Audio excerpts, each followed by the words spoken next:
வணக்கம் மருது உறவுகளே, வாருங்கள் இன்றைய நிகழ்ச்சிக்கு செல்வோம்.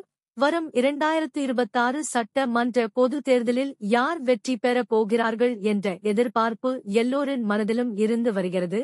ஒரு புறம் மக்கள் விரோத அரசை நடத்தி வரும் திமுக மற்றும் அதன் அடிமை கட்சிகள் ஒரு புறமும், மறுபுறம் மீண்டும் ஆட்சி அமைக்க வேண்டும் என்ற நோக்கத்துடன் அதிமுகவும், நாங்கள்தான் திமுகவின் எதிர்க்கட்சி என வெறும் வாய்ச்சொல் வீரர்களான பத்திரிகையாளர்களை சந்திக்க அச்சப்படும் நடிகர் விஜயின் கட்சி ஒரு புறமும் இருந்து வருகிறது. இந்த நிலையில்தான் தேசிய ஜனநாயக கூட்டணியில் ஒரு அங்கமாக இருந்த திரு டிடிவி தினகரனின் அவர்களின் தலைமையில் இயங்கும் அம்மா மக்கள் முன்னேற்றக் கழகம் NDA கூட்டணியில் இருந்து வெளியேறுகிறோம் என்று நேற்று அறிவிப்பு செய்தது அனைவரின் மத்தியிலும் கேள்விக்குறியை எழுப்பியுள்ளது. காரணம், எதிர் அணியில் திமுக கூட்டணியில் பல குழப்பம் இருந்தாலும் அனைத்து கட்சிகளும் இன்று வரை ஒன்றாக இருக்கிறது.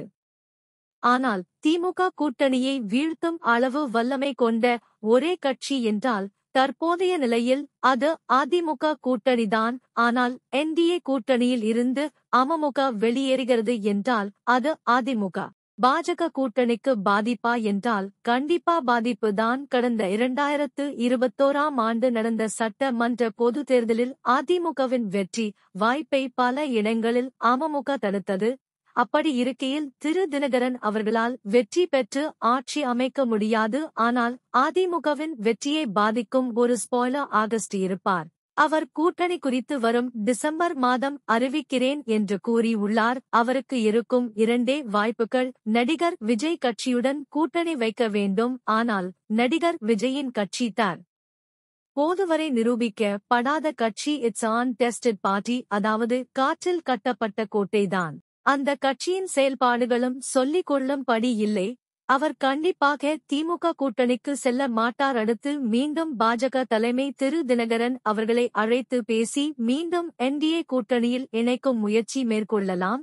அவர் கண்டிப்பாக தனித்து நிற்க வாய்ப்பே இல்லை. ஆகவே இந்த இரண்டில் ஒன்றுதான் நடக்கலாம்.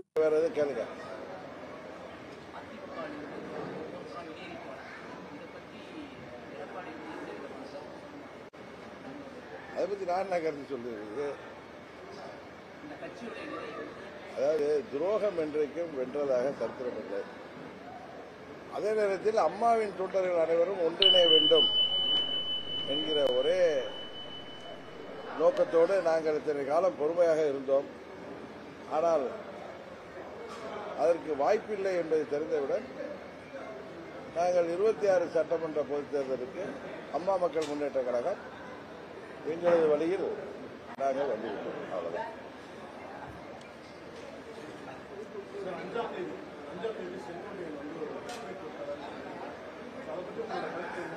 5ஆம் தேதி பொறுத்திருக்கலாம். அவர் என்ன சொல்றாரு பாப்போம். எனக்கு யூகம்லாம் பண்ண தெரியாது.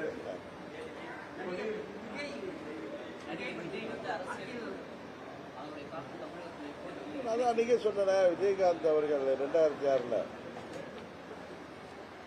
எப்படி ஒரு தாக்கத்தை உருவாக்கினாரோ அது போன்ற தாக்கம் 26 ஏற்படுவதற்கு வாய்ப்பு இருக்கிறது என்று நான் நினைக்கிறேன்.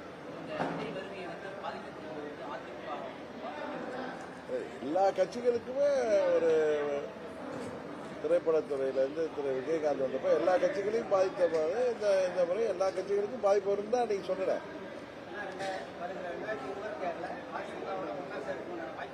இப்பதானே பதில் சொல்லிட்டு இருந்தேன்.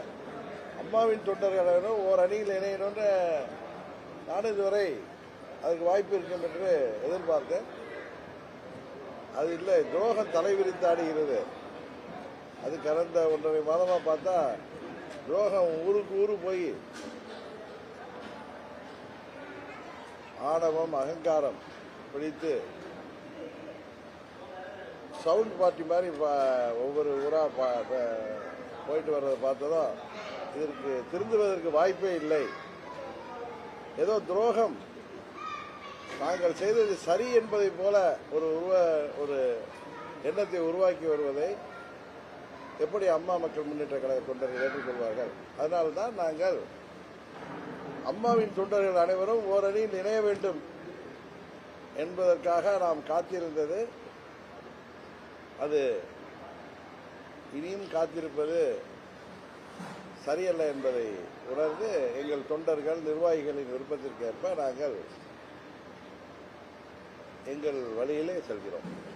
சில மாதம் முன்பு கள் இறக்கும் போராட்டம் செய்தார் திரு சீமான் அவர்கள். அதற்கு பெரும்பாலான தமிழர்கள் வரவேற்பு கொடுத்து இருந்தனர். இந்த நிலையில்தான் தமிழர்களின் நாகரிகம், உணவு முறை என எதுவுமே தெரியாத நடிகர் விஜய் கட்சியின் சிவகங்கை மாவட்டத்தில் உள்ள வார்டு பொறுப்பில் இருப்பில் இருக்கும் நபர் ஒருவர் திரு சீமான் அவர்கள் மீது வழக்கு தொடுத்து உள்ளார். நடிகர் விஜய் அவர்களுக்கு தான் கொள்கை என்றால் என்ன, அரசியல் என்றால் என்ன என்று தெரியவில்லை. ஆனால் அவரின் கட்சியில் உள்ள நபர்களுக்கும் அது தெரியவில்லை. இந்திய சுதந்திரத்தையும் இந்திய அரசியல் சட்டத்தையும் அவமதித்த திரு ராமசாமி நாயக்கரை கொள்கை தலைவர் என்று முரண்பாடான ஒருவரை கொள்கை தலைவர் என கூறி வருகிறார். என் பேர் பாலசுப்ரமணியன், சிவகங்கை மாவட்டம் மானாமதுரை. நான் கம்ப்ளைண்ட் கொடுத்துருக்கேன். சீமான் அவர்களை பற்றி கம்ப்ளைண்ட் கொடுத்துருக்கேன். சீமான் அவர்கள் முதல்ல இது கல் இறக்குனது சட்டப்படி குற்றம். அது 1000 பேருக்கு மேலே இது பண்ணி கொடுத்து அதை விநியோகம் வேற பண்ணியிருக்காரு. அது சட்டப்படி குற்றம். அதுக்கு யாரும் கம்ப்ளைண்ட் கொடுக்கல. நான் கம்ப்ளைண்ட் கொடுத்துருக்கேன். அரசியல்தான் தெரியவில்லை என்றால் தமிழர்களின் வாழ்வியலும் தெரியவில்லை. தமிழர்களின் வாழ்வில் கள் என்பது உணவின் ஒரு பகுதி. நமது அண்டை மாநிலமான கேரளாவில் இறக்கப்படும் கள் பிரிட்டனில் விற்க முயற்சி செய்து வருகின்றனர். அந்த மாநில கள் வாரியம் விரைவில் பிரிட்டனில் கேரளாவில் இறக்கப்படும் கள் விற்பனைக்கு கொண்டு வருவோம் என கள் வாரிய தலைவர் ஜோசப் அவர்கள் கூறியிருந்தார். கள் போதைப் பொருள் என்றால் அரசால் விற்கப்படும் பீர், பிராந்தி போன்ற மதுபானங்கள் எல்லாம் என்ன குளிர்பானங்களா? தமிழ்நாட்டின் தேசிய மரம் பனைமரம். அப்படி இருக்கையில் அந்த தேசிய மரத்தில் இருந்து இறக்கப்படும் நீரை அவமதித்ததாகவே இதை நாம் பார்க்கலாம். கள் தடைக்கு பின்னால் பல 1000 கோடி மிக்க லிக்கர் லாபி உள்ளதை உண்மை அறிந்த எல்லோரும் அறிவார்கள். அப்படி இருக்கையில் தமிழர் நிலத்தில் தமிழர்கள் உணவு முறை தெரியாத ஒரு கட்சி இருப்பது அவமானகரமானது. மன்னர் குடும்பத்தில் வருவது போல கருணாநிதி குடும்பத்தில் இருந்து அடுத்த வாரிசு வர இருக்கிறார். திரு உதயநிதி அரசியலுக்கு வருவதற்கு முன் திரைப்பட விநியோகம், திரைப்பட தயாரிப்பு என ஈடுபட்டு வந்தார். பின் அரசியலில் வந்துவிட்டார். அரசியலுக்கு வந்த பின் பலரும் கேள்வி எழுப்பிய நிலையில் தனது தயாரிப்பு நிறுவனத்தில் இருந்து விலகுவதாக அறிவிப்பு செய்திருந்தார். நடிகர் தனுஷ் நடிப்பில் வர இருக்கும் இட்லி கடை என்ற படத்தை தனது மகன் இன்பநிதி பெயரில் வெளியிட இருக்கிறார் அமைச்சர் உதயநிதி அவர்கள். இனி வரும் காலங்களில் இன்பநிதி திரைப்பட தயாரிப்பில் ஈடுபட போவதாகவும் செய்திகள் வருகிறது. இதே முறையை தான் தற்போது அமைச்சராக இருக்கும் உதயநிதி அவர்களும் கையாண்டர். தனது தையை பின் வரும் காலங்களில் அரசியலிலும் ஈடுபடலாம். காரணம் தமிழ்நாடு என்பது கருணாநிதி குடும்பத்தின் சொத்து என நினைத்துவிட்டது அந்த குடும்பம். இதற்கு நமது மக்களும் ஒரு காரணம். 8 கோடி தமிழர்களில் ஒருவருக்கு கூட நாட்டை ஆள தகுதி இல்லை என்று கருணாநிதி குடும்பம் மட்டுமே ஆள வேண்டும் என்று காசை வாங்கி கொண்டு நாம் போடும் ஓட்டில்தான் மக்களாட்சி என்ற முகமூடி மாட்டிக்கொண்டு மன்னராட்சி நடத்தி வருகிறது திமுக.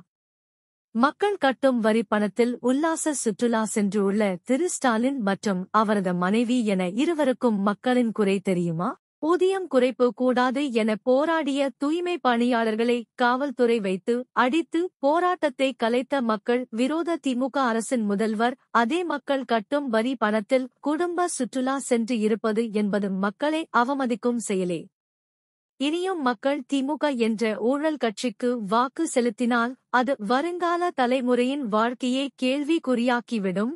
மக்களை ஹிந்தி படிக்க கூடாது என கூறும் திமுக அரசு சில தினம் முன்பு நடந்த போராட்டத்தில் ஹிந்தியில் அச்சடிக்கப்பட்ட படம் வைத்தது மொழியை வைத்து மக்களை முட்டாள் ஆக்கி வருவதாகவே பார்க்க தோன்றுகிறது. திமுகவின் ஹிந்தி எதிர்ப்பு என்பது தமிழர்களை முட்டாளாக்கும் செயலே. கருணாநிதி குடும்பம் மட்டும் வாழ தமிழர்கள் உழைக்கிறார்கள். மக்கள் விலைவாசி உயர்வால் அவதிப்படுகிறார்கள். மக்கள் சிந்தித்து வாக்கு செலுத்தினால் மட்டுமே இதற்கு தீர்வு. நன்றி உறவுகளே, மீண்டும் அடுத்த காணொளியில் சந்திப்போம்.